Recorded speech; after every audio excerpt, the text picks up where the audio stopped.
انا هسألك سؤال واحد، وعايز حد عاقل يوحد ربنا يطلع يرد عليا. صلي على النبي في الاول وما تنساش تعمل الاشتراك. هو طاهر محمد طاهر وكوكا بيعملوا ايه في النادي لحد لحظتنا دي، لحد وقتنا ده؟ ومين اللي اقنعك ان كريم فؤاد حلو في الباك الشمال؟ يعني مين اللي ما بيفهمش تحت رجليه اللي اقنعك ان طاهر محمد طاهر ينفع يمارس كرة القدم؟ يا اخويا، طاهر محمد طاهر ده لو معانا مش هندخله مركز شباب الصفا، هنمنعه يخش. مين بقى الجاحد اللي اقنعك ان هو ينفع يمارس كرة القدم؟ وكوكا اي كرة بتجيله ركبه بتخبط في بعضها، الكرة بتقف عند كوكا وعند طاهر وعند كريم فؤاد لما بيطلع قدام ناحية الشمال. كريم فؤاد مكانه مش باك شمال، كريم فؤاد تألقه كان في اليمين. كريم فؤاد ما ينفعش يلعب شمال، ده راجل ايمن ومتعود ان هو طول حياته بيلعب في الجنب اليمين، هتجيبه ترميه في الجنب الشمال مش هيعمل حاجة.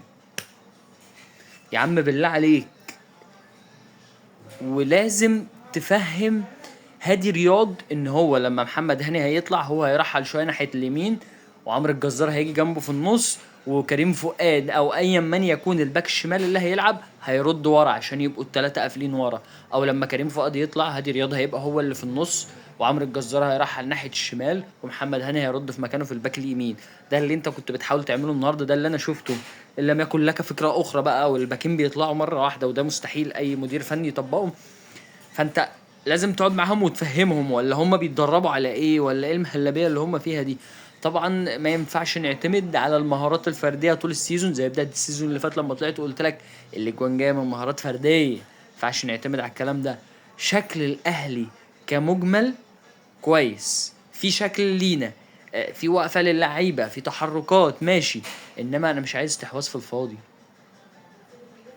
انا عايز نتيجه.